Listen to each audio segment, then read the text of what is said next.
Hey, I've done a lot of videos in the past on how to check valve tappet clearances and make adjustments to those to keep them within spec. I've done it on my V-Strom, I've done it on Mr. Corton, my Cafe Racer, and now I have created a new tool on Urban Monk TV to help calculate which shim thickness is correct to bring my motorcycle engine back into spec. Welcome to Urban Monk TV.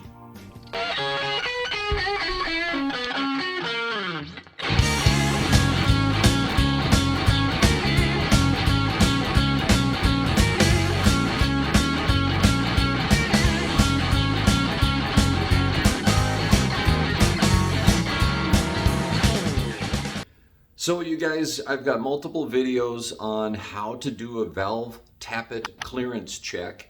And in those videos, part of the process is always to measure what your gap is essentially, or that clearance, and then make an adjustment by replacing shims of different thicknesses. You may have seen how I take notes about the front cylinder and rear cylinder and the intake and exhaust and the measurements that I get by using my feeler gauges when I'm doing that valve tappet clearance check process.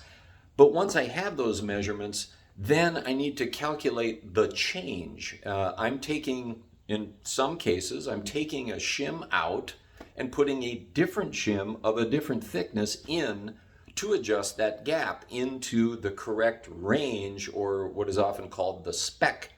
And that's just the clearance specification, right? So there's these funky tables that you can find often in the service manuals that are a little cumbersome to use, and frankly, every time you look at one, you go to school a little bit on, okay, how does this work again?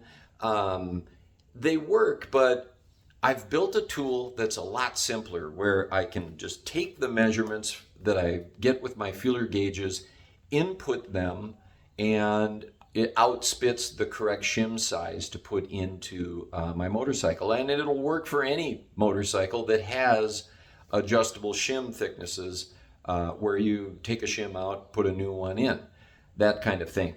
So let me show you that tool. So to begin using this tool, just go to urbanmonktv.com and go to the menu in the upper left, click on Resources. Here you can find downloads from some of the motorcycles that I feature on my channel. But if you scroll down here to the Valve Tappet Clearance Shim Calculator, here you can enter the minimum and maximum clearance for any motorcycle. So just go to your service manual, grab the specifications. For my V-Strom, for instance, the intake side, the clearance is 0.1 to 0.2 millimeters. So I'll enter that, 0.1 to 0.2 millimeters. So now I've got the range set. Then I can just put in the thickness of the shim that's in right now.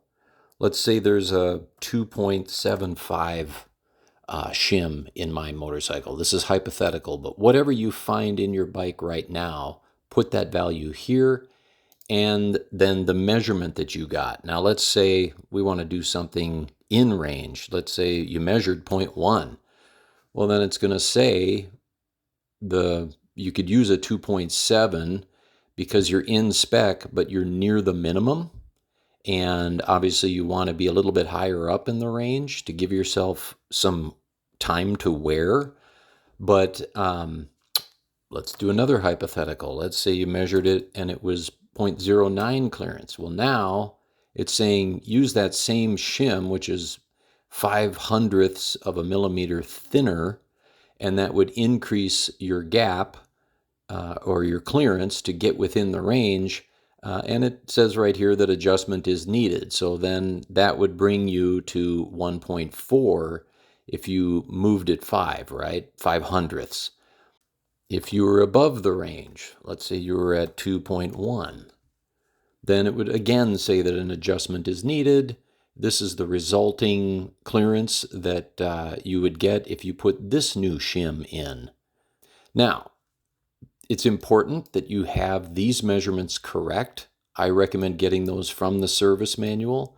If you Google for these answers, there's a chance you get the wrong answer. So do try to reference the service manual for your specific motorcycle.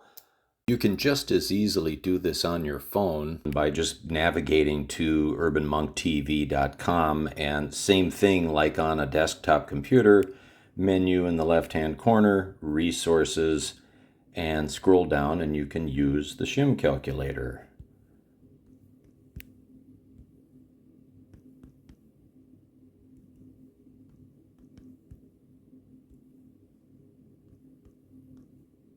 Boom.